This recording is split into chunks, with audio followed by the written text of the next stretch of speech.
परांच खाली व्यतृणच स्वयंभू तस्मात परां पश्यती नांतरात्मन। या ठिकाणी वेद सांगतो की माणसे ना बरीच लोक आम्हाला म्हणतात की तुम्ही म्हटलं ना की अहो बाहेर जे ऐकू नये ते का ऐकता, तुम्ही पाहू नये ते का पाहता?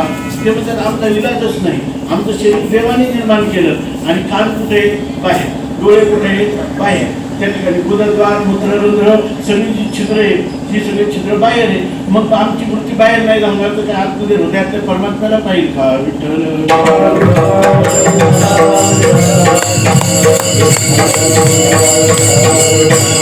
इंद्रियांची धाव विषयाचे ओढी आणि पतनाची जोडी वरी हवं। तेव्हा या ठिकाणी मानव जातीसाठी जीवासाठी या ठिकाणी सांगतात की तुम्ही मात्र असं करा, हे गोकुळ आहे, हे गोकुळ आहे तर इंद्रिय सगळे परमात्म्याकडे लावा आणि वाणी जी आहे तर ते वाणी अखंड परमात्म्याच्या नामस्मरणामध्ये लावा। आणि दुसरी गोष्ट, ह्या इंद्रियांचा निग्रह करायला शिका। वाणी जी आहे ती वाणी तुम्ही या ठिकाणी काय वाणीचे गुण सांगितलेले,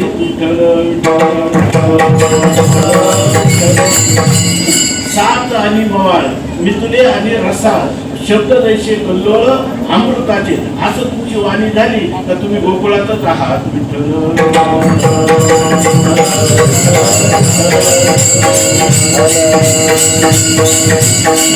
वाणीचे जे दोष आहेत आटू वेगू विंदाणू आशा शंका प्रतारणू हे सहाही अवगुण वाळीले वाचा।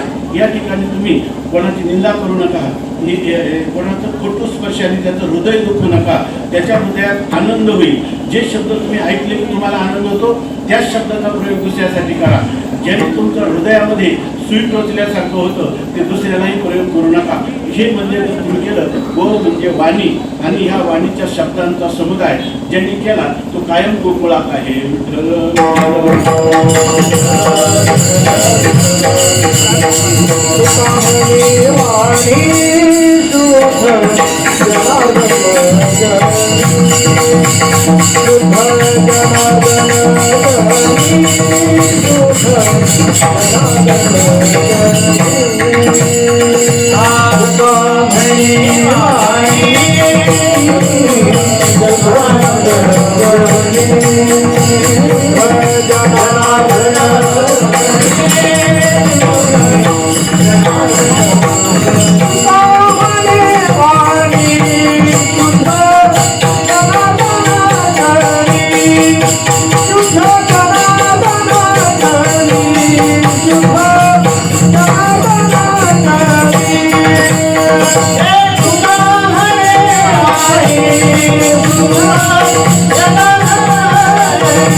याच्यात सूत्ररूपाने वाणीचं सांगितलं, तो का म्हणजे वाणी आणि शुद्ध जनार्दन जनी, जनी जनार्दन सगळे लोक जे आहेत हे लोक नाही, हे वेदाने युक्त असणारे, याच्यात कोणी आपला कोणीही शत्रू नाही। तर काय आहे या ठिकाणी जनी जनार्दन, जनामध्ये सगळा जनार्दनच भरलेला आहे आणि तो सुद्धा कसा आहे विशुद्ध स्वरूपात आहे। किंवा वाणीचं जर शुद्ध विशेषण लावलं तर जी शुद्ध वाणी तेच जनता जनार्दनाचं स्वरूप आहे।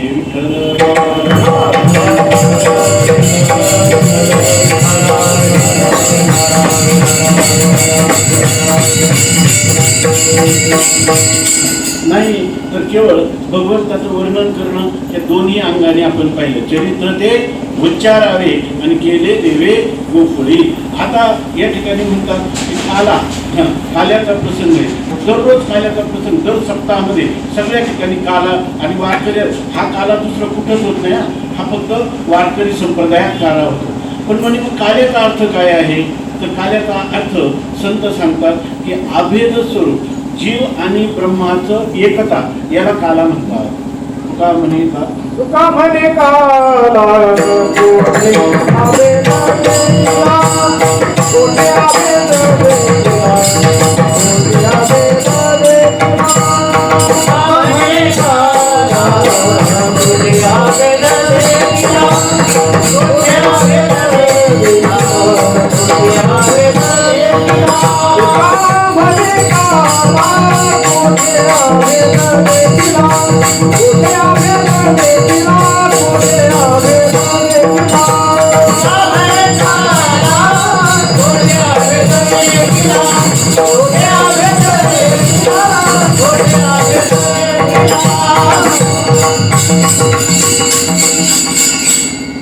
तुकोबाराय सांगतात, तुका म्हणे काला कोठे अभेद देखिला. म्हणजे जीव माणसं काय करतात आयुष्यभर, परमात्मा हा सर्वश्रेष्ठ आहे, तो सर्वज्ञ आहे, सर्व शक्तिमान आहे, त्याला भूत भविष्याचं ज्ञान आहे. मला सकाळी खाल्लेली भाजी सुद्धा आठवत नाही, माझ्याजवळ काही शक्ती पण नाही, मी अल्पशक्ती आहे, मी अल्पज्ञानी आहे, म्हणून मी परमात्म्याची शरणागती करतो. काय आपण म्हणतो ना, देवा मी अनाथ अपराधी, कर्महीन मतिमंद बुद्धी, तुझं मी आठविले नाही कधी, वाचे कृपानिधी माय बापा, नाही ऐकिले गायले गीत. असं आपण अभंग म्हणतो. तुकोबारायांचे अभंग आहे. सुरुवात त्या अभंगाने करावी, पण मरेपर्यंत असंच म्हणत नाही जाऊ. कधीतरी असं पण म्हणत जावं की मी जन्म आलो त्याचे अति फळ झाले साचे, या ठिकाणी कृतकृत्य झालो, इच्छा केली ते पावलो, नाही या आनंदाशी लोढा, पांडुरंगे सत्य केला अनुग्रह, निरसोनी संदेह बुद्धी भेद. अशा प्रकारचं तृप्तीचा ढेकर मनुष्याच्या जीवनात आला पाहिजे.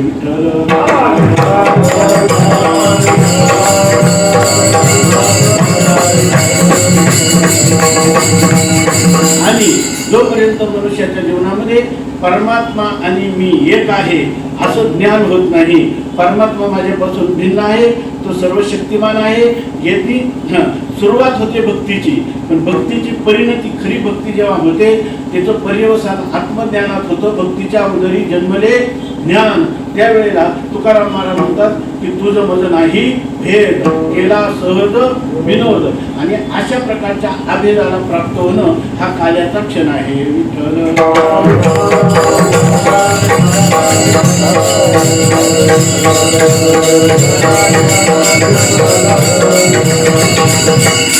आणि खरा परमार्थ केला, खरी गुरु सेवा केली, खरी ईश्वर सेवा केली म्हणजे आपल्याला मरणाच्या एक क्षण आधी का होईना हा काल्याचा क्षण निश्चित प्राप्त होतो.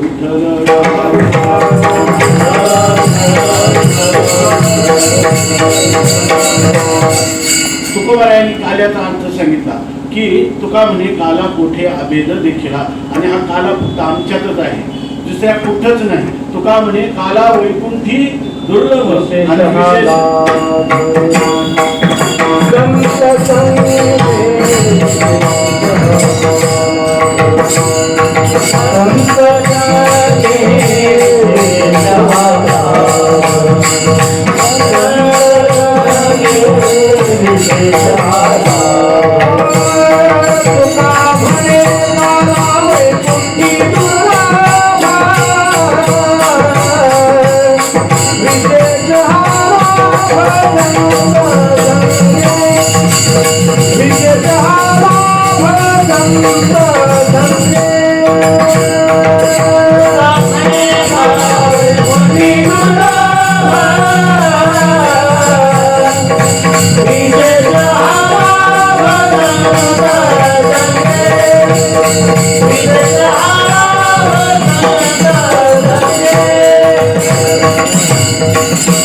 एक दार्शनिक केवळ अद्वैत वेदांती तो तुकोबारायांना विचारायला लागला, तुम्ही तर काय सांगितलं शेवटी, काला म्हणजे काय, जीव शिवाचा अभेद ऐक्य.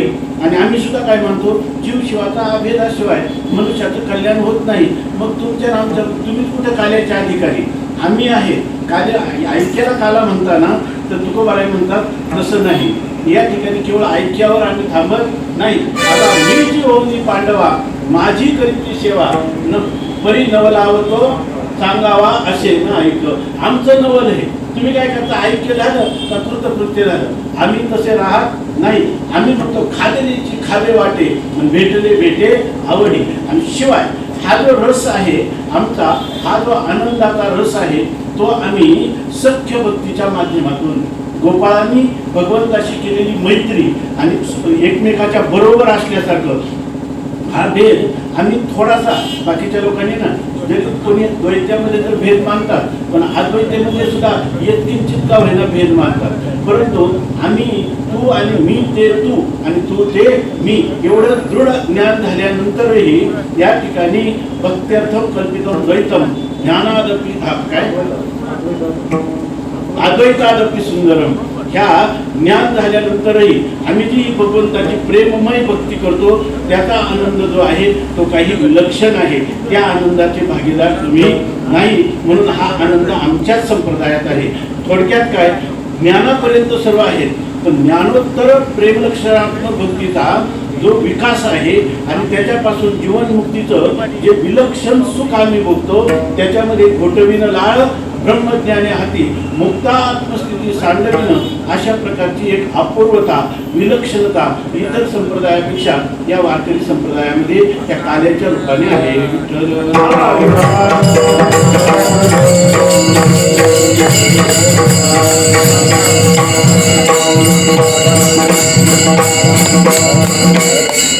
देवाचा जसा एखादा मनुष्य आहे ना, त्या कुतुब मिनारच्या समोर मोठी त्याला काय म्हणतात, मिनार म्हणजे मोठी एक ती दगडाची केलेली वास्तू आहे.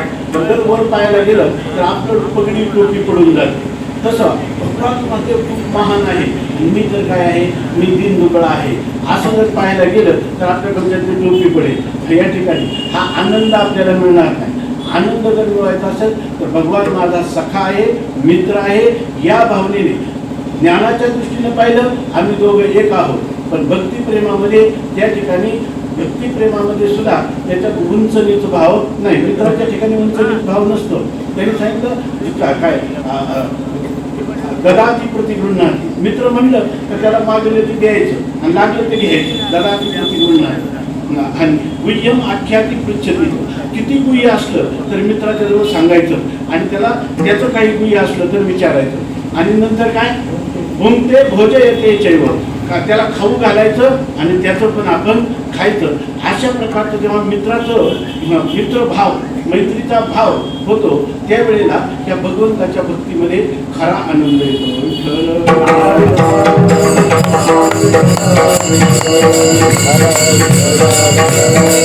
माऊलींनी तोंड भरून या भक्तीचं वर्णन केलं. काय आत्मनिवेदना तळीची जे पिठिका खटक्याची पार्थो अधिष्ठात्री तेथीची मातृकागा असं वर्णन केलेलं आहे. नवविधा भक्तीमध्ये सगळ्यात श्रेष्ठ भक्ती आत्मनिवेदन सांगितली आणि त्याच्या खालोखालची भक्ती आहे ती कोणती आहे, ही मैत्रीची सख्य भक्ती. आणि त्या सख्य भक्तीचा आचार्य कोण आहे, आमचा अर्जुन आहे.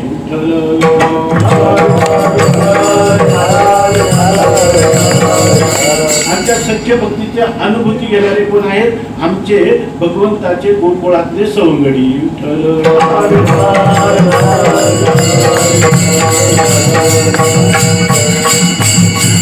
माणसं आहे ना, देव खूप श्रेष्ठ आणि गुरु खूप श्रेष्ठ म्हणून त्याच्यापासून 4 हात लांब राहतात. लांब राहायचं नाही, उरावरी त्यांना आलिंगन करण्याचं सुख मिळवायचं.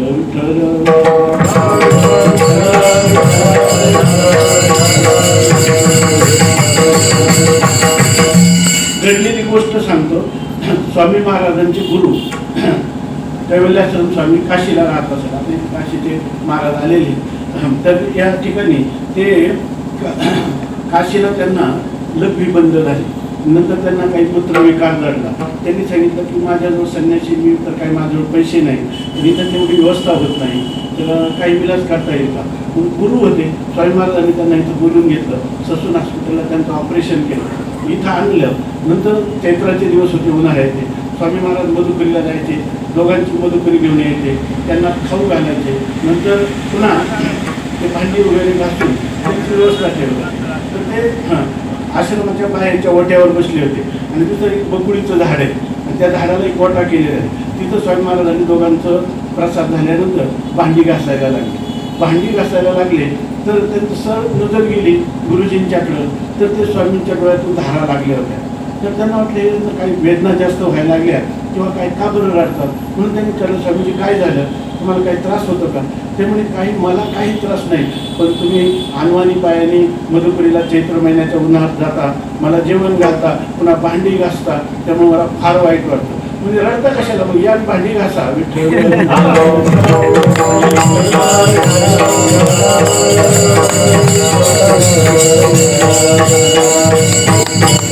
आणि असं जेव्हा सख्य प्रेम होतं ना, त्याच वेळेला गुरु शिष्याच्या हृदय एक झाले आणि ये हृदयीचे ते हृदयी घातले. द्वैत न मोडिता केले आपण आईसे पार्था, हा आनंद कार्यात आहे.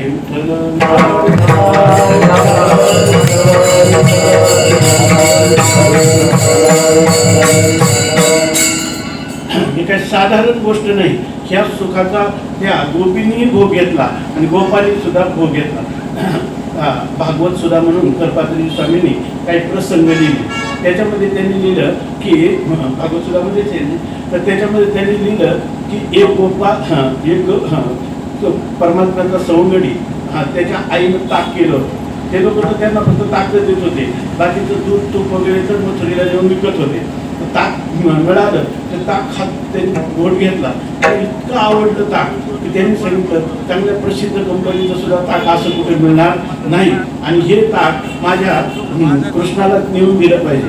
तर न्यायला भांडलं नाही. बरं, आई मुली जागली होती म्हणून त्यांनी काय केलं, मोठा घोट तोंडात भरला आणि तो तसाच भगवंताच्याकडे गेला. आणि भगवंताला तो ऊ करायला, त्यानं काय करतो, तू काय मुका आहे का काय? तर ते म्हणे, मग त्याने खून केली, असं तोंड उघड तुझं. तो काय भगवान तोंड उघडत, त्याची खून कळे ना भगवंताला.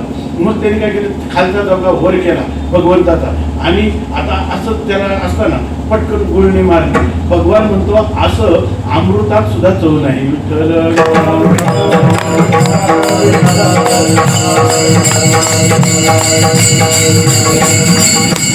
यांनी सोहळ्यात पूजा केलेली देवाने कधी ग्रहण केली नाही, पण त्याचं उष्ट ताक भगवंताने आवडीनं खाल्लं.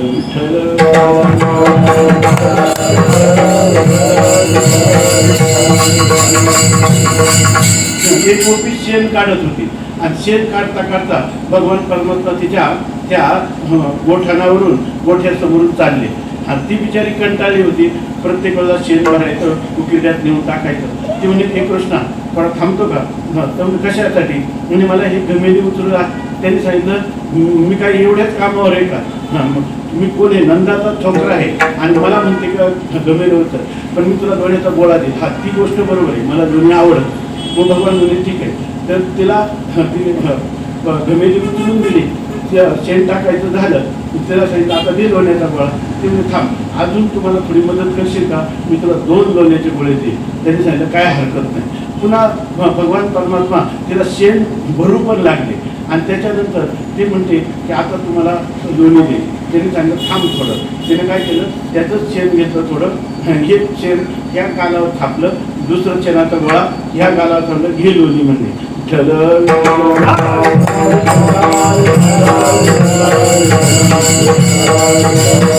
ती म्हणायला लागली, तो म्हणजे तुम्हाला फसवलं, मी तुला अजूनही लोण्याचा गोळा देणार आहे, पण तू थोडा नाचून दाखव ना. भगवान तिथं नाचायला लागले. तेव्हा ते कवी म्हणतात की श्रुण ही दुसरी पाहणारी सखी म्हणते, आज मी मोठं कौतुक ह्या नंदाच्या कृष्ण परमात्म्याचं पाहिलं. श्रुणू सखी कौतुकमेकम नंद निकेतनांगणे मया दृष्टम. नंदाच्या अंगणात मी एक मोठं कौतुक पाहिलं की त्या ठिकाणी काय कौतुक आहे, तर काय धुली दुसरी चांगला, ज्याचं धुलीनं अंग भरलेलं आहे, असा तो परमात्मा नृत्याची वेदांत सिद्धांत. वेदांताचा सिद्धांत त्या गोपाच्या अंगणामध्ये नाचत आहे. हे सगळं कशाचं आहे, ते वात्सल्य भक्तीचं आणि सख्य भक्तीचं प्रेम जेव्हा उत्संबळून येतं त्यावेळेला हा आनंद याच्यापुढं ब्रह्मानंद सुद्धा फिका आहे, पण तो फक्त वारकऱ्याच्याच वाट्याला येतो.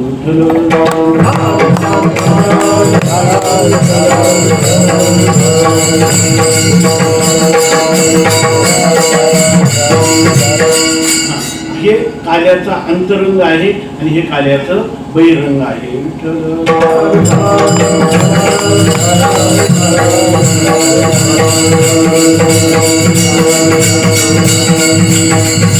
आणि आपण नेहमी म्हणतो की जे जे काय अवतार झाले त्या अवताराबरोबर तुकाराम महाराज म्हणतात, जे जे झाले अवतार तुका त्याचे बरोबर.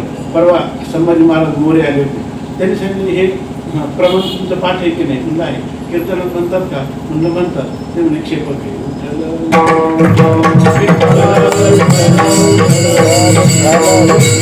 त्यांना विचारलं तुम्ही घेता का? मी घेतो म्हणजे मी अभंगावर कीर्तन करतो म्हणजे.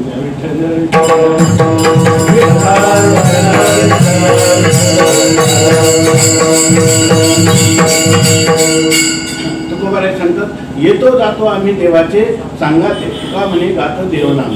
भगवंताचे जेवढे अवतार झाले, राम अवतार, कृष्ण अवतार, सगळ्या अवताराबरोबर मी आहेच आहे. आणि आता तुकोबाराय म्हणतात की या ठिकाणी या कलियुगामध्ये या 21व्या शतकामध्ये किंवा त्यावेळेस 17व्या शतक, त्या शतकामध्ये आता आम्ही आमचं अवतार कार्य केलं आणि आम्ही आता पुन्हा वैकुंठाला जाणार. आता याच्यानंतर त्यांनी सांगितलं की आता मला तुमच्यामध्ये करमत नाही. तुका म्हणे कामावारी आळस घरी करमेन, आता मी झालेलीच आहे. मग त्या लोकांनी विचारलं, तुम्ही जाणार परत येणार की नाही? तुकोबाराय म्हणतात, तुम्ही काही चिंता करू नका, मी हा दही भाताचा काला मला इतका आवडतो आणि याचं जन्मजन्मी परमात्म्याच्या सहवासात याचा इतका आस्वादन केलेलं आहे की काय जाऊन या करून निज धामा, तेथे नातुडे नाडळे विश्रामा, या ठिकाणी येथे पाहून तमाल मेघ श्यामा, नाही मेघो नायको अनेका दुर्गमावो. त्या भगवंताच्या सहवासात हा काला घेण्यासाठी मी पुन्हा पुन्हा जन्म घेईन आणि तरी या अभंगाच्या प्रथम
जगद्गुरु तुकोबाराय म्हणतात, तुम्ही काळजी करू नका, माझ्या अंतकरणात फार उत्कट अशा प्रकारची अभिलाषा आहे.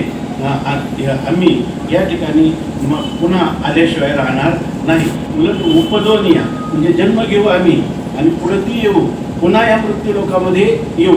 कशासाठी यायचं? काला खाऊ दही भात. या ठिकाणी जो दही भाताचा काला आहे तो तुका म्हणे काला वैकुंठी दुर्लभ, तो फक्त याच मृत्यू लोकामध्ये मिळतो. म्हणजे मनुष्य शरीर धारण केलं तरच या ठिकाणी या काल्याचा आनंद घेता येतो. म्हणून हा दही भाताचा काला खाण्यासाठी आम्ही पुन्हा येऊ. आता या ठिकाणी दही भाताचाच काला म्हणजे मिश्रण अनेक पदार्थाचं होतं, पण यासाठी मिश्रण व्हायचं असेल तर ते काही का स्वामी महाराजांनी रस की लूट, काय ज्ञानी को ज्ञानी मिले तो बहे रस की लूट आणि ज्ञानी को अज्ञानी मिले तो बडी माथाकूट. या ठिकाणी मग तसं जो मनुष्य भगवंताविषयी प्रेमळ मनुष्य आहे, अशा प्रेमळाला जर प्रेमळ मनुष्य जर मिळाला, देव वशे चित्ती, त्याची घडावी संगती, तर त्यांचं काय होतं, जुळतं. आणि जर दोघांचे स्वभाव भिन्न असते तर त्याच्यामध्ये काय होतं, माथाकूट होते, त्याच्या डोक्याला शीन होतो. म्हणून हा काल्याचा आनंद घ्यायचा असेल तर दोघांचं अंतकरण समान पाहिजे. या ठिकाणी देव आणि भक्त यांच्यामध्ये काल्याचा आनंद घेता येतो आणि भक्त आणि भक्तामध्ये पण काल्याचा आनंद घेता येतो. कारण काय आहे, दोघांचं अधिष्ठान एकच असल्यामुळं, एकच परमात्म्याला अधिष्ठान करून भक्त आपण जे आहेत वैष्णव सुद्धा या ठिकाणी काल्याचा आनंद घेऊ शकतात आणि या ठिकाणी देव आणि भक्त हेही काल्याचा आनंद सेवन करू शकतात. म्हणून या ठिकाणी तुकोबारायांना एक महत्त्वाची गोष्ट सांगतात, दुसरं मिश्रण सांगत नाही, दही आणि भात, दही पण शुभ्र वर्णाचं आहे आणि भात पण शुभ्र वर्णाचा आहे. याचा अर्थ जे म्हणतो ना आपण, रक्त श्वेत कृष्ण पीत प्रभा भिन्न चिन्मय अंजन सुदले डोळा. याचा अर्थ रजोगुण आणि तमोगुण जे आहे, तमोगुण काळ्या वर्णाचा आहे आणि बरोबर ना, आणि रजोगुण कोणत्या वर्णाचा आहे? तांबड्या वर्णाचा आहे, रक्तवर्णाचा आहे. आणि सत्वगुण हा, सत्वगुणाचा वर्ण शास्त्रामध्ये श्वेत वर्ण, पांढरा शुभ्र वर्ण. वारकरी पांढरे कपडे का घालतो? तर त्याच्यासाठी की ज्या माणसाला जसे जसे रंगीत कपडे आवडतील तर त्या समजायचं की हा मनुष्य कसा आहे, रजोगुणी आहे. त्याला दररोज नवीन नवीन कपडे घालावे वाटतात. काहींना चांगलेच वाटतात पण ते काळेच कपडे असावे वाटतात, त्याच्या ठिकाणी भडक कपडे असावे वाटतात, किंवा त्याच्यामध्ये त्याचं मन आसक्त असतं, तो तमोगुणी आहे. म्हणून वारकऱ्याचा गणवेश ठरलेला आहे. तो वारकऱ्याचा गणवेश काय आहे? श्वेत वर्णाचा. तर तिथं ते सांगतात काला खाऊ दही भात, म्हणजे याचा अर्थ दही आणि भात. त्याच्यात पण एक स्वामी महाराज विनोदाने एकदा बोलले होते, थोडंसं आठवतं. स्वामी महाराज असं म्हटले की दही भाताचाच काला का? तर ते म्हटले ते चांडोळे अन्न होते. त्यामुळे का म्हणजे काय? परंपरेने चालत आला नाही, परंपरेने आला पण ते काहीतरी सांगा ना त्याच्याबद्दल. तर त्यांनी सांगितलं की काला जे आहे तर दही भात जे सांगितलेले, आपण काय म्हणतो दही मुरलं नाही अजून, बरोबर की नाही, म्हणजे मुरलेलं दही. आणि भात जर म्हणलं का मुलगा म्हणतो आई भूक लागली लवकर वाट, अजून भात मुरला नाही, आहे की नाही, अजून भात मुरला नाही. याचाच अर्थ असा आहे की दोन्ही मूळ आहेत. परमात्म्याचं मुरणं म्हणजे परमात्म्याने भक्त कल्याणासाठी किंवा भक्ताबरोबरच्या काला सेवनासाठी या ठिकाणी जी उपाधी धारण केलेली, त्या उपाधीचं शुद्ध सत्वात्मक उपाधीचं तादात्म्य सोडणं. आणि याचं मुरणं म्हणजे काय? वृत्ती ज्ञानाला सोडून देणं.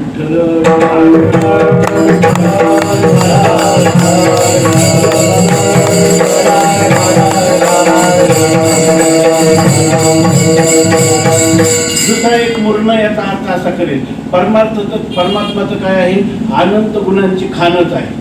परंतु भक्त सुद्धा जो आहे तर त्या भक्ताचं मुर्ण म्हणजे काय? तर भक्ताचं मुर्ण म्हणजे अंतःकरणात असणाऱ्या दुष्ट वासना, त्या वासनांचा त्याग करणं. त्याला काय म्हणतो? मल. मल म्हणजे चित्तात असणाऱ्या वासना, त्या वासनांचा त्याग ज्यांनी केला त्याचं अंतःकरण काय होत असतं? त्या शुद्ध होत असतं. आणखी ज्याने विक्षेप म्हणजे चित्ताची जी चंचलता आहे तिचा त्याग केला, आणि नंतरचं काय आहे? मुर्ण, सर्वात शेवटचं मुर्ण आहे अज्ञान आवरणाचा भंग केला. अशा प्रकारचं ते ह्या गोपींचं वस्त्रहरण आहे ना, वस्त्रहरण म्हणजे आपल्या अंगावर घातलेलं आवरण, आणि त्याला हरण केलं म्हणजे अज्ञानाचा नाश केला. विठ्ठल.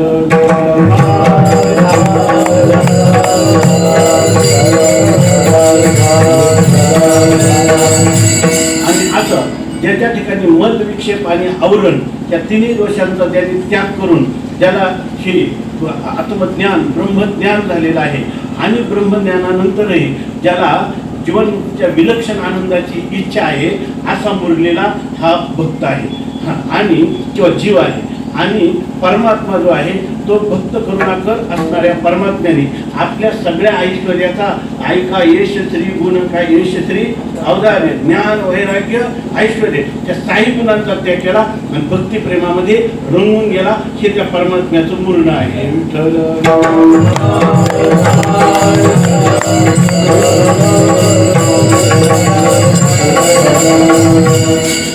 आणि म्हणून असं असल्यामुळं तुकोबाराय म्हणतात काला खाऊ दही भात. अहो पण दही भाताचा काला खाण्यासाठी तुम्हाला जन्माला यावं लागतं, आणि जन्मात किती कष्ट आहे. आता आपण 13वा अध्याय सगळा पाहिला, पुनरावृत्ती करायची गरज नाही. तुम्ही म्हणाल तुम्ही आम्ही नव्हतो पण तुम्ही का नाही आले? विठ्ठल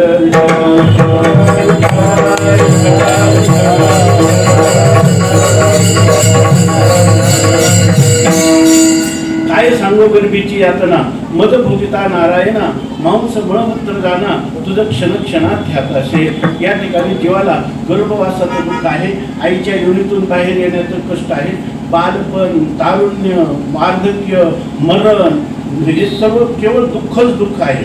आणि ते सगळं दुःख कधी भोगावं लागतं? शरीराला आलं की ते त्याला भोगावंच लागतं.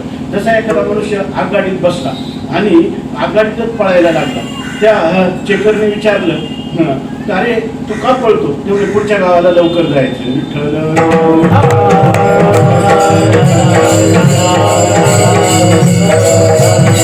असं नागरिक शरीराच्या गावा आलिया, देहाच्या गावा आलिया, जन्म मृत्यूच्या सोहळिया, नाव म्हणू नये धनंजया जिया परी. हे जन्म शरीराला आले का शरीराला आले म्हणजे खाटेवर आले, खाटेवर आले का ताटीवर जाणार आणि मधल्या काळात दुःख भोगणार. असं एक मनुष्य शरीर. उलट शास्त्र सांगतं की हे सगळ्यात शेवटचा जन्म करावा, पुन्हा माणसाला पुन्हा जन्माला यावं लागू नये, त्यांनी मुक्त व्हावं, इथं जीवनमुक्त व्हावं, देहपातानंतर विदेह कैवल्याला प्राप्त व्हावं. आणि तुकाराम महाराज असं काय म्हणतात की उपजून या पुढती येऊ.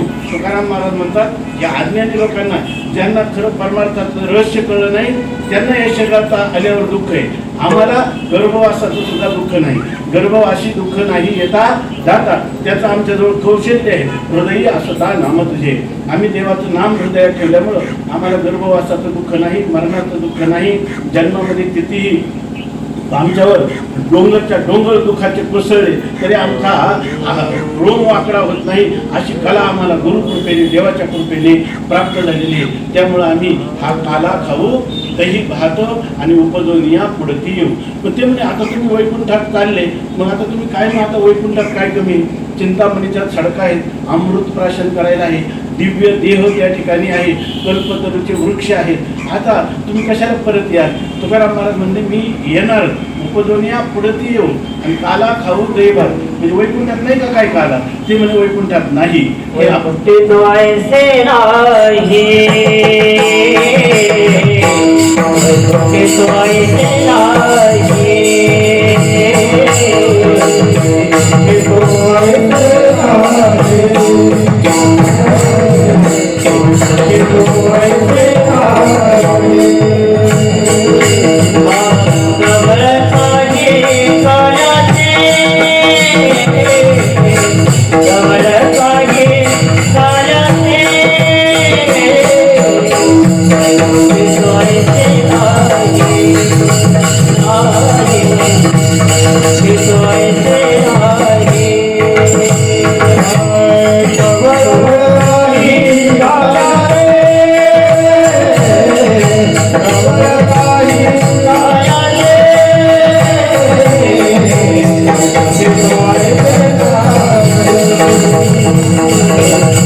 म्हणजे घास.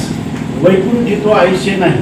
ह्या कलियुगामध्ये किंवा ह्या अवनी तलामध्ये मृत्यू लोकामध्ये हा जो काल्याचा आनंद हे ते घास खाता येतात आणि त्याच्यामध्ये जो आनंदाचा, दिव्य आनंदाचा, अलौकिक आनंदाचा भोग होतो तो वैकुंठात देखील नाही. असे काल्याचे घास तिथं सुद्धा नाही. म्हणजे इथं काय अपूर्वता आहे. तुकोबाराय म्हणतात की तिथे ना एकापेक्षा एक भोग पाहिले का ते दुसरे लोक जे आहेत ना याला आपल्यापेक्षा दिव्य आहे. त्या ठिकाणी सगळे जो लोक इंद्रापेक्षा ब्रह्मदेव, त्याच्यापेक्षा शंकर, त्याच्यापेक्षा विष्णू, अशा प्रकारचे एकापेक्षा एक वरचढ भोग पाहिले. काही लोकांना ते भोग मिळाले तरी पूर्वीच्या इंद्राने हाच भोग भोगला, तो आपल्याला मिळाला उष्टा भोग आहे. अशा रीतीनं समाधान वाटत नाही. ते समाधानाचं स्थान कोणतं नाही, वैकुंठात नाही. तुकाराम महाराज म्हणतात हे काय माझाच अनुभव आहे. मी ज्यावेळेला कृष्ण अवतारामध्ये भगवान परमात्म्याच्या बरोबर गोपरूपाने आलो त्यावेळेला असं झालं होतं की आमचा काल्याचा आनंद पाहिल्यावर ते वैकुंठातले सगळे देवसुद्धा त्या यमुनेच्या वाळवंटात आले आणि असं पाहिल्यानंतर त्यांना वाटलं की आता यांनी हा काला खाल्ला म्हणजे उष्टे हात त्यांचे होतील, यमुनेत काय करतील हे हात धुवायला येतील. मग ते जे प्रसाद आहे उच्चिष्ट कालियाचे असे आणि देवजळी झाले मासे असं होईल. आले पण म्हणजे ते आणि माशाच्या रूपाने राहिले. पण आमचा भगवान हुशार, आमचा मित्र, त्याने आम्हाला सांगितलं हात तुम्ही कुणीही यमुनेत त्या ठिकाणी हात धुवायचा नाही. पण आम्हाला काय त्याची आज्ञा प्रमाण आम्ही तुझं पूर्ण समर्पण. मग काय सांगितलं देवाने तुम्हाला? देवाने सांगितलं आजच्या दिवस पुसवनिया हाते टीव्ही सांगा. आपण आपल्या जो मागचा सगळ्यात शहरात अधिष्ठात्री देवता आहे. शहरात एकही जागा नाही की ज्या जागेवर परमात्म्याची विभूती नाही. सगळ्या इंद्रियांचं रक्षण करणारे देवता आहे. हाताची देवता इंद्र आहे, उदाहरणार्थ डोळ्याची सूर्य आहे. अशा सगळ्या इंद्रियांना देवता आहे. फक्त देवतेचा वास कुठं नाही, त्या पाठीमागच्या पार्श्व भागामध्ये वास नाही. भगवंतांनी सांगितलं आज सगळ्यांनी टिरीला हात पुसायचा. आता एकाही देवतेला मिळाला नाही. विठ्ठल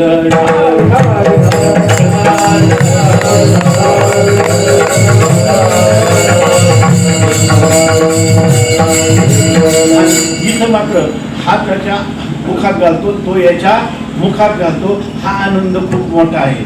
आणि त्याच्यात हुंबरी करत करत हा जो आनंद आहे, हा आनंद वैकुंठात नाही आणि हा याच ठिकाणी आहे असं तृतीय चरणात सांगतो. एकमेका देवोखे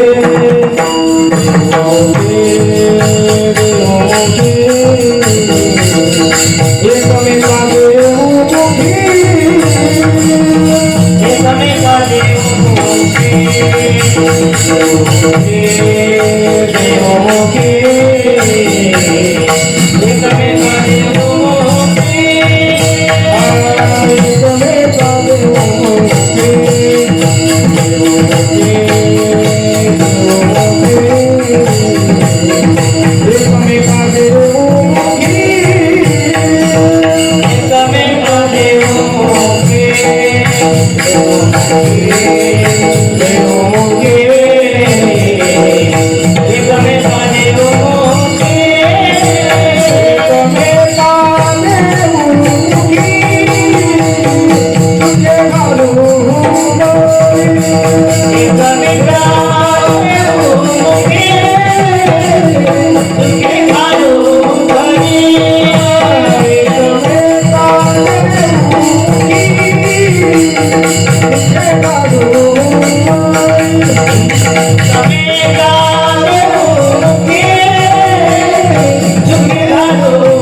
चांगलं लक्षात घ्या, ही आपली भारतीय संस्कृती आहे.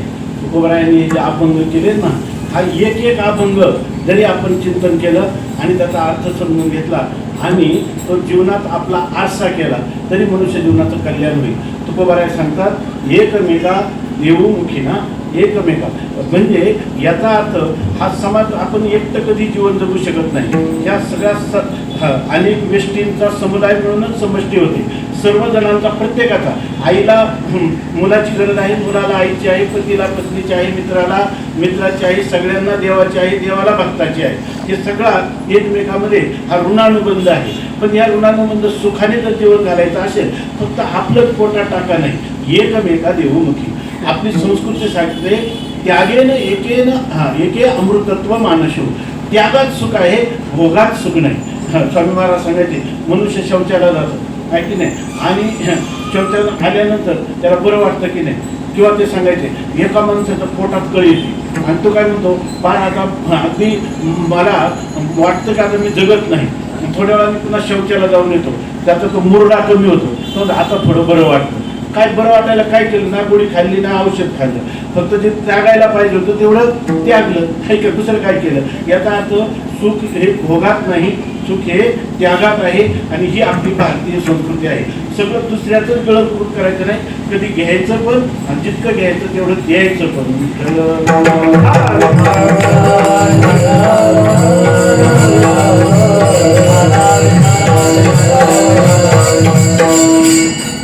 स्वामीजीने लिहिलं, एक मोठा श्रीमंत मनुष्य होता.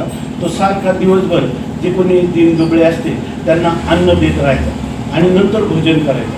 परंतु जर ते भोजन संपलं तर तो पुन्हा भोजन करायला आपल्यासाठी सांगत नव्हता.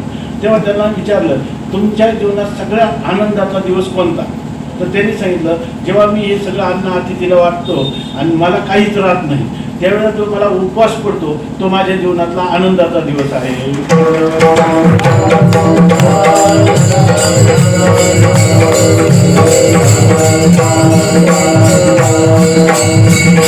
याला म्हणतात एकमेका देऊ मुखी आणि सुखे घालू कुंभरी. आणि तुकोबाराय शेवटात सांगतात की काय आहे की त्या मनुष्य जीवनाला आल्यानंतरच हा आनंद मिळवता येतो.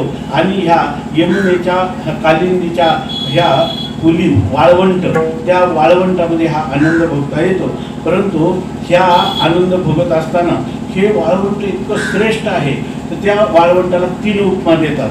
ते वाळवंट बर्व आहे, नीट आहे आणि उत्तम आहे. आता एकच वाळवंट, एकदा बर्व, एकदा नीट आणि एकदा उत्तम, काय समजायचं? तरतम भाव झाले की नाही याच्यामध्ये? तरतम भाव झाले. तर तुकोबाराय म्हणतात की हे जर जे आता वर वर्णन केलेल्या प्रमाणे जे आपलं दही आणि भातासारखं म्हणजे मल विक्षेप आवरण रहित झालेलं जे अंतकरण आहे ते वाळवंटच आहे, त्याला पुन्हा जन्म येणार नाही. परंतु या ठिकाणी याच्यामध्ये काय काय करता येतं, केले होते याची जन्मे. जर मनुष्याने त्या एकाच शरीरामध्ये त्या शरीररूपी वाळवंटामध्ये त्या भक्ताने जर आपलं जीवनचर्या अशा प्रकारची ठेवायची, त्याच्यावर कसा ठेवतो याच्यावर त्याचं बर्व, नीट आणि उत्तमत्व आहे. तर ते कसं आहे याचा आपण थोडा विचार करण्यापूर्वी 4थ्या चरणात तुकोबाराय काय म्हणतात? म्हणे वाळवंट, म्हणे वाळवंट, म्हणे वाळवंट, म्हणे वाळवंट,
वाळवंटात जसं काहीच उगवत नाही त्याप्रमाणे या ठिकाणी आपल्याला प्राप्त झालेलं हे जे सर्व दोष विवर्जित म्हणजे अंतःकरणाच्या दोषांनी विवर्जित असं जर शरीर असेल ते शरीरामध्ये जर त्याचं तुम्ही याचा अर्थ काय त्याला ज्ञान झालेलं की नाही आवरण भंग झालेलं आहे चित्त शुद्ध झालेलं की नाही चित्त शुद्ध पण झाले नाही चित्त स्थिर झाले की नाही चित्त स्थिर पण झालेलं आहे कारण या पुरुषाने दही भाताचा काला केलेला आहे सर्व दोष म्हणजे मुरलेला आहे याचा अर्थ दोष विवर्जितत्व त्याला प्राप्त झालेलं आहे आणि असं जे शरीर आहे तुका म्हणे ते शरीर गृह भांडार देवाचं राहण्याचं ठिकाण आहे नुसतं राहण्याचं ठिकाण नाही देवाबरोबर क्रीडा करण्याचं ठिकाण आहे वाळवंटामध्ये आनंद भोगण्याचं ते ठिकाण आहे पण ते कधी त्या वाळवंटामध्ये ते वाळवंट बरोबर आहे नीट आहे आणि उत्तम आहे थोडं चिंतन करा वाटलं तर स्वीकारा आग्रह नाही असं म्हणता येईल का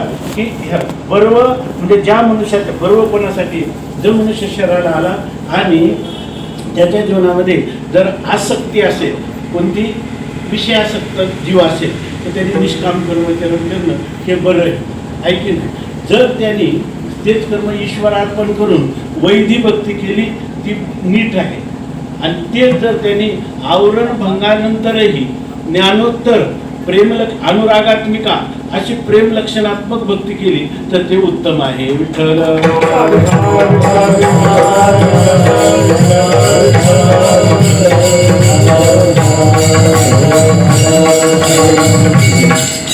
भगवान परमात्म्याने आपल्यावर कृपा करावी आणि जशी तुकोबा यांची अनुभूती आहे सहज त्यांच्या मुखातून आपल्या अनुभवाचे शब्द बाहेर पडले आपण ते यथाशक्ती यथामती त्याचं चिंतन करण्याचा प्रयत्न केला तेच आपल्या जीवनामध्ये तीच अनुभूती चिर स्थिर व्हावी अशी आपण बाबांच्या चरणी प्रार्थना करू विठोबार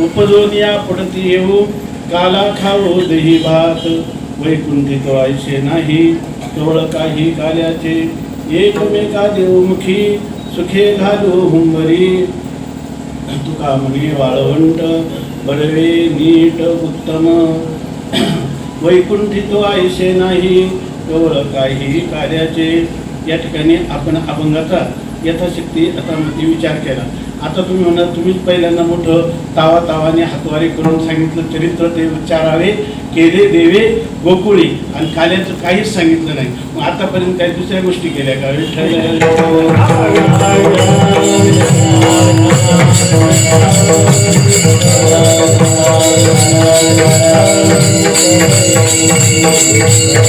तेव्हा आता या थोडक्यामध्ये आपल्याला आपल्या नियमाप्रमाणे थोडीशी एखादी लीला सांगू नंतर थोडं भजन करतील आणि काल्याचे अभंग होतील आणि ह्या कार्यक्रमाची आपली समाप्ती होईल तर भगवान परमात्मा कृष्ण गोकुळी जन्मला आणि दुष्टा चिरकाप सुटला या ठिकाणी दुष्ट म्हणजे कोण खरा कंस त्याला भय भावना निर्माण झाली की आता हा जो काही देवकीचा पुत्र आहे तो आपला काळ आहे आणि तो जन्माला आलेला आहे असं त्याला फिरविली दोन्ही कन्या आणि चक्रपाणी हे त्याच्या लक्षात आलं त्यामुळे अत्यंत चिंताक्रांत झाला जिकडं पाहिजे त्याला तिकडं त्याला आपला शत्रू दिसू लागला त्याला दुसरं रात्र दिवस त्याला रात्र न कळे दिवस न कळे आणि अंगी खेळे दैवत हे अशी त्याची स्थिती झाली तेव्हा या ठिकाणी एकदम त्याची असणारी बहीण पुतना ती पुतना मावशी ती आली आणि तिने सांगितलं, अरे एवढ्या लहान मुलाचा नाश करायची तू कशाला चिंता करतो, मी काहीतरी 5 दिवसाची परमात्मा आहे. तिनं सांगितलं मी जाऊन लगेच त्याचा नाश करते आणि सोपा उपाय आहे, तू काही काळजी करू नको. स्तनामध्ये बीज भरून गेली. परमात्म्याला यशोदामाया कामात होते. यशोदामायाने तिला प्रतिबंध केला की नको, बाळ झोपलेलं आहे, परंतु तिनं ऐकलं नाही. तिनं सांगितलं तुझं मुलाकडे लक्षच नाही, त्याला भूक लागलेली आहे. लगेच भगवंताला ती म्हणे भूक लागली नाही तुला कशी कळली, तर झोपलेला आहे. भगवान म्हणतात लगेच भगवंतानी मोठीने जांभई दिली. ती जांभई दिली पण यशोदा कामात होती, तिला दिसली नाही. म्हणून भगवंतानी रडायला सुरुवात केली. याचा अर्थ आता मात्र भगवंताला भूक लागली. तिने घेतलं, स्तनाला लावलं. भगवंता खूप खूप चिंतन आहे त्याच्यावर आपण, कारण का हा मुख्य विषय आहे ना, तो महाराजांचा आहे, आपल्या श्रीनिवास महाराजांचा हा मुख्य विषय भागवत हा. आणि मी का सांगत नाही, येत नाही म्हणून सांगत नाही.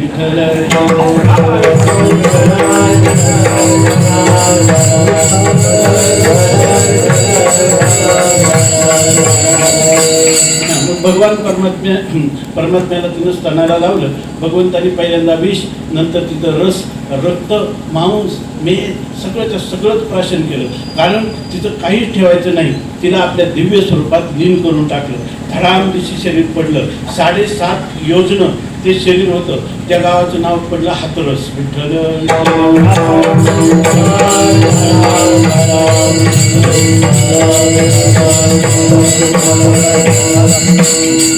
त्यामुळं तर हा कंस अधिकच हादरला. तर त्याच वेळेला तिथं महाबळ नावाचा राक्षस होता. महाबळ त्याचं नाव होतं. तर त्याने सांगितलं अरे स्त्रीला कुठं पाठवायचं असतं का, तो परमात्मा तुला आता कळेल, त्याच्याजवळ काहीतरी अलौकिक अशा प्रकारची शक्ती असली पाहिजे आणि त्याला स्त्री कशी त्याला मारू शकेल. त्याला मी मारतो आणि मी मारतो म्हणजे मला मारण्याचे श्रम नाही, तुला चिंता करण्याचं कारण नाही. त्याच्या आई वडीलच हाताने त्याला कुठेतरी जमिनीत पुरतील. विठ्ठल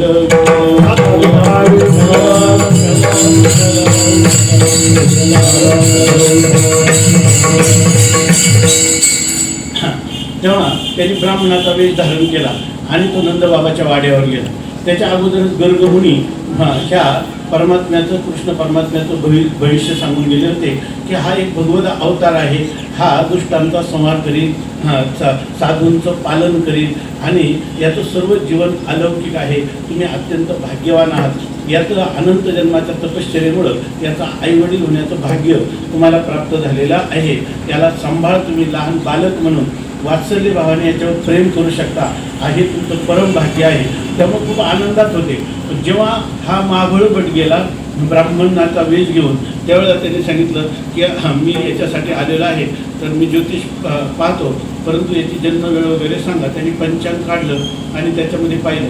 त्यांनी सांगितलं फारच वाईट गोष्ट आहे की हा तुमचा मुलगा हा मूळ नक्षत्रावर जन्मलेला असल्यामुळं आई आणि वडील यांना तो घातक आहे. तेव्हा एकतर हा टिकेल, नाहीतर याचे आईवडील टिकतील. आईवडिलांना टिकायचं असेल याला कुठंतरी जाऊन याचा देहांत करणं ही एक महत्त्वाची गोष्ट आहे. असं जेव्हा तो सांगत होता त्यावेळेला इथं तर यशोदामायाची, नंदबाबाची धडधड वाढायला लागली. अरे आता त्यांनी सांगितलं गर्गमुनींनी सांगितलेलं आहे आम्हाला, ते म्हणे गर्गमुनींना भविष्यामध्ये कुठेतरी गणित करायचं चुकलं असलं पाहिजे.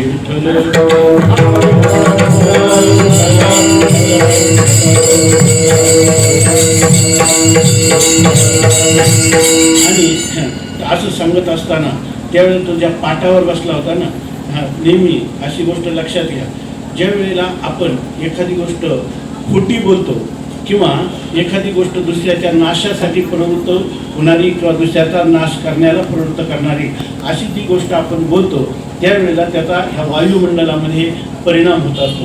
ते जे शब्द आहेत, जसं आपण इकडून जर एखाद्या कपारीच्या जवळ उभा राहून ध्वनी केला, आवाज काढला, तर तिकडून 3-3 वेळा तो प्रतिध्वनी परत ऐकायला येतो, 7 वेळा कुठं कुठं ऐकायला येतो. तसं आपण जगत दुसऱ्याच्या अकल्याणाची गोष्ट बोलली तर तितकं समजायचं त्याच्या काही पटीनं आपलं अकल्याण हे निश्चित ठरलेलं आहे. हे शास्त्रांचं आणि संतांचं आकाट्य तंतोतंत गणित आहे.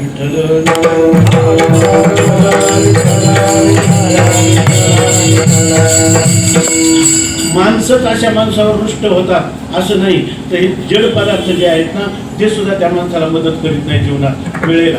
त्याचं उदाहरण आहे हा महाबळपट. तो ज्या पाटावर बसला होता, तो पाटच उचलला, पण उचलला असा वरवर वैकुंठात नाही घेऊन गेला, पुन्हा बाजूला सरला आणि मग तो काय झाला, नाकाडावर खाली पडला. त्याच्यावर पण खाली पडला तोपर्यंत तिथं पाटे, वरवंट, जाती, मुसळ सगळे म्हणजे आपल्या भाऊबंधाला मदत केली पाहिजे. या ठिकाणी महाराष्ट्रातली माणसं भाऊबंदकी करतात, आहे की नाही, पण हा भाऊ बांधकी असा प्रकार म्हणजे भावाचं बंधन, रक्षाबंधन, प्रेमाचं आपण याला मदत केली पाहिजे. माणसं तर शिकत नाही, मग जड त्या उकळा मुसळाने शिकवलं आपल्याला.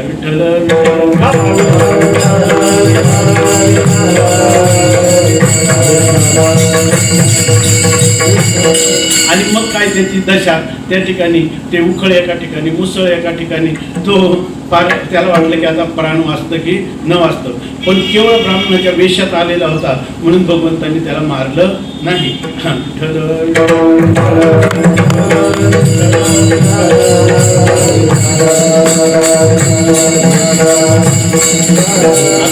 कीर्तनकार सांगत असतात की त्याची स्थितीचं वर्णन करत असतात. ती स्थितीचं वर्णन असं करतात की त्याचं पंचांग पण फाटून गेलं, धोतर पण गळून गेलं, असे काय पण जानवे तुटले पंचांग फाटले आणि धोतर गळाले ढुंगाणाचे, अशा प्रकारचं सांगतात. गुले बाबा सांगायचे की प्रमाण कुठे मला दाखवून द्या, कारण कुठंच नाही.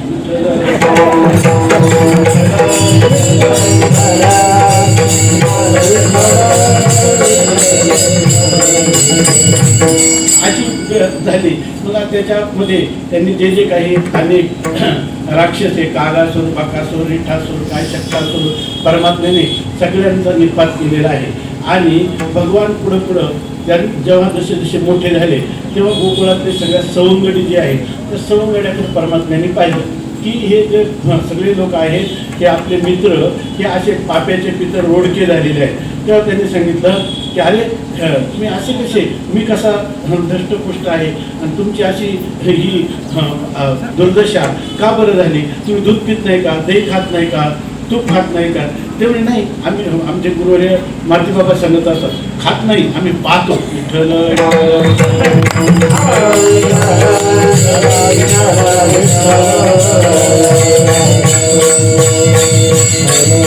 मग भगवंतांनी त्यांना सांगितलं की असं करा, तुम्हाला का मिळत नाही. त्यांनी सांगितलं हे सगळं मथुरेमध्ये विकायला जातं, या ठिकाणी आम्हाला मात्र मिळत नाही. मग त्यांनी सांगितलं काय करणार, तुम्ही काय करा, सगळे अवघे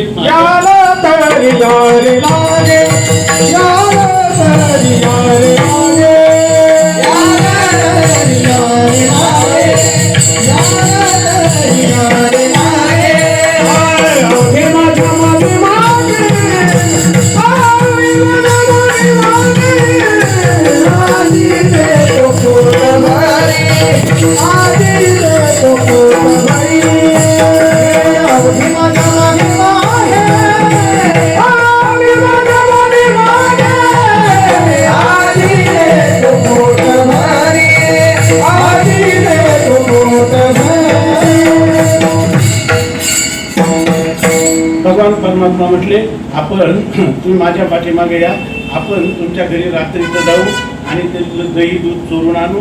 तुम्ही वारे दोहीकडे काय मुख पसरवणीकडे वाहती त्या धारा, घ्यारे दुईच्या कोपरा, अशा प्रकारचं तुम्ही या ठिकाणी हे करा. पण आपल्याला पकडलं तर काय.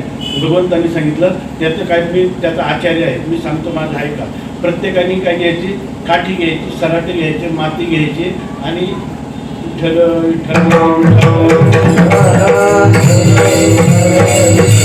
खडे घ्यायचे. ही चोरीची सामुग्री काय उपयोगाची, काय काय कुठून काढला शोध. त्या भगवंतांनी सांगितलं आपण गेलं की खडे मारले डब डब डब आवाज आला तर आहे तिथे, नाही तर कशाला वेळ घालवायचा. हां, काठीनं मारलं की त्याला काय होईल, या ठिकाणी छिद्र पडेल, मग मी हे घेईल, तुम्ही सगळ्यांनी प्यायचं. पण म्हणजे जर एखाद्या वेळेला जर एखादी गवळण उठली आणि जर तिनं पकडलं तर पकडायला धावली तर सराटी टाकून द्यायचे. पण ती जर पायात चप्पल घालून आली तर काय करायचं, माती टाकून द्यायची.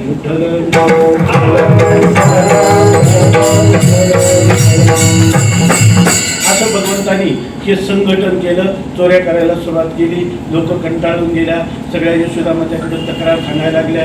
त्या तक्रारी यशोदामायाने ऐकून तर घेतल्याच नाही. तुम्ही खाईच्या ढाल गदा गोकुळच्या नारी माझं बाळ गुणाचं आहे अशा प्रकाराने सांगितलं. आपला वेळ संपत आलेला आहे आणि या ठिकाणी त्यांनी सांगितलं की हे माझा कृष्ण असं करत नाही, कधीच मान्य केलं नाही. पण एक दिवस मंथन करत असताना तिला काही केल्या त्या दह्यातून दोन्ही काही येईल म्हणून तिनं शिळवणी उन्हवणी सर्व टाकून पाहिलं, मंथन केलं, परंतु ते काही लोणी काही येत नाही. तेव्हा तिनं हात घातला त्याच्यामध्ये, तिला तर काहीतरी गुळगुळीत लागलं. तिनं वर काढलं तर तो होता परमात्मेचा कुरळ्या केसांचा समूह. विठ्ठल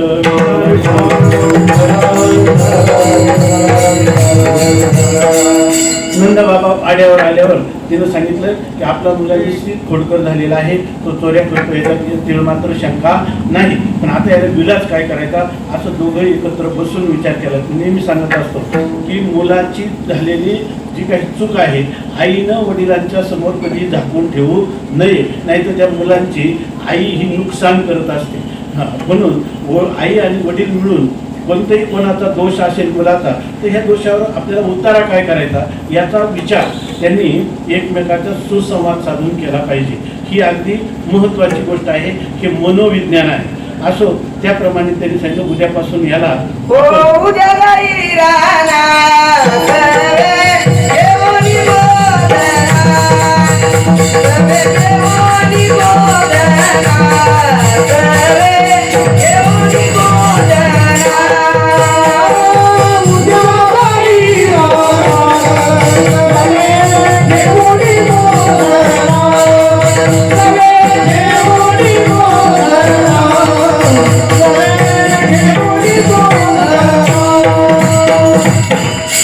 रानामध्ये भगवान परमात्मा आपल्या सवंगड्याबरोबर लहान लहान वासरांचा समूह घेऊन जावं लागले.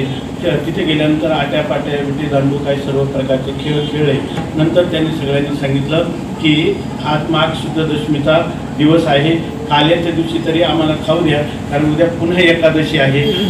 म्हणून त्यांनी सांगितलं की झाली आता वेळ म्हणती आणा शिजोऱ्या, खांदी भार पोटी भूक, काय खेळायाचे सुख. आणि मग सगळे एकत्र आले आणि मग सर्वांनी मिळून जो काला केला तो कालाचा आनंद पाहण्यासाठी स्वर्गातले देव सुद्धा त्या ठिकाणी ते आनंद पाहण्यासाठी आले. अशा प्रकारचं वर्णन या ठिकाणी येतं. असो आता या ठिकाणी आपण हे जे काही काल्याचे अभंग होतील आणि याची समाप्ती होईल. ज्ञानेश्वर